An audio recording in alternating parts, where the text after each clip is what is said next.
طبعا فاكرين قضية سيدة الشرقية أو سيدة فقوس اللي قتلت ابنها سعد وسلمته للشرطة مطبوخ في حلة شوربة.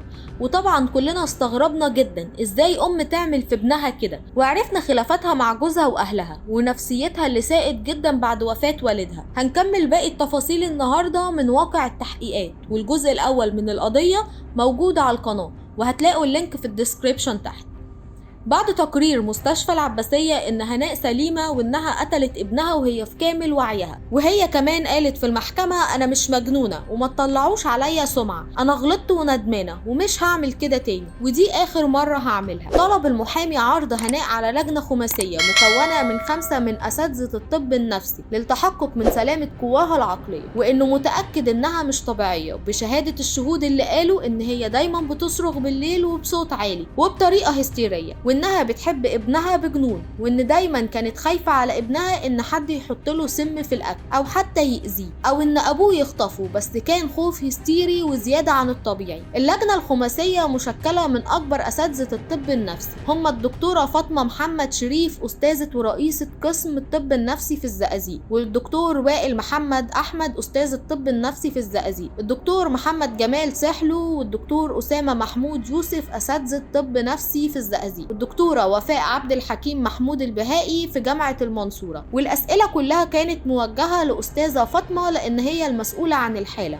والقاضي كان بيسألها بنفسه. أول سؤال سأله القاضي هل تم فحصها وقد إيه الوقت اللي تم فحصها فيه؟ ردت الدكتورة فاطمة وقالت تم فحصها وتم مقابلتها مرتين، أول مرة كانت 2.5 ساعة وتاني مرة 3 ساعات. سألها تاني وهل ده كان وقت كافي؟ قالت أيوة، واطلعنا على القضية والتقارير السابقة وعملنا رنين وتحاليل. سألها تاني هل اتأكدتوا إنها لم تصطنع الجنون علشان تفلت من العقاب؟ لأن تقرير مستشفى العباسية أفاد بإن هي بتراوغ، وكان ردها حاسم جدا وقالت احنا لما سألناها عن قتلها لابنها قالت انا فعلا قتلته، واحنا نقدر نفرق بين المراوغة والجنون ومدعي الجنون، والمصادر اللي استخدمناها مؤكدة، واطلعنا على ملف القضية وتم عمل تحاليل وفحوصات وتم مناقشة بعض الشهود. سألها القاضي تاني وما هي الأجهزة المستخدمة في التقرير؟ ردت وقالت أجهزة رسم مخ وجهاز كشف ذكاء وجهاز كشف على الرئتين، وأثبت ان هناك تغيرات كتيرة. سأل تاني القاضي هل المتهمة حاولت المراوغة؟ احنا لما سألناها اعترفت ان هي ارتكبت الجريمة ولكن هي معمول لها عمل.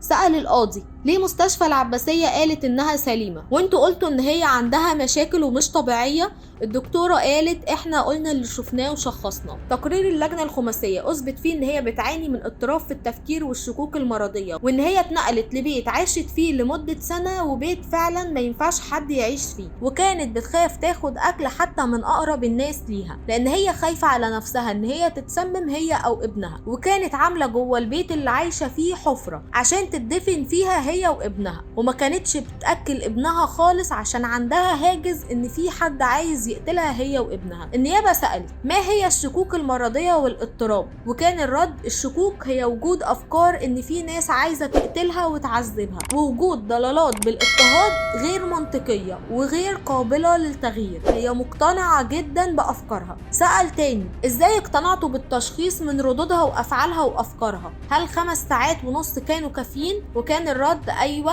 ما اقوالك في تضارب اللجنتين عن اختلاف الذكاء؟ قالت الدكتورة لا تعليق. هل الشخص الذي قاس نسبة الذكاء من ضمن تشكيل اللجنة؟ قالت لا احنا جايبين متخصص. وبكده اثبت انها فعلا مريضة نفسيا وتم تأجيل الجلسة ليوم الخميس. ويوم الخميس هو كان اخر جلسة لسيدة فقوس، واصدرت محكمة جنايات الزقازيق في محافظة الشرقية يوم الخميس الماضي قرار ببراءة سيدة فقوس المتهمة بقتل ابنها الطفل سعد وقتل اجزاء من جثمانه بعد طهيه داخل منزلها لانها تعاني من امراض نفسية، وانها توضع تحت الرقابة في مستشفى نفسي بعد الاطلاع على تقارير اللجنة الخماسية واثبات مرضها. واكد الدفاع انه لا يمكن ان في ام تكون في حالتها الطبيعية وتقدر تعمل كده في ابنها وتقتله وتاكل منه لانه يعتبر جزء منها، وخاصة ان طليق المتهمة اكد في شهادته ان هي بتحب ابنها جدا جدا حب جنوني. وده كان الحكم بعد 13 جلسة محاكمة لهناء سيدة فقوس.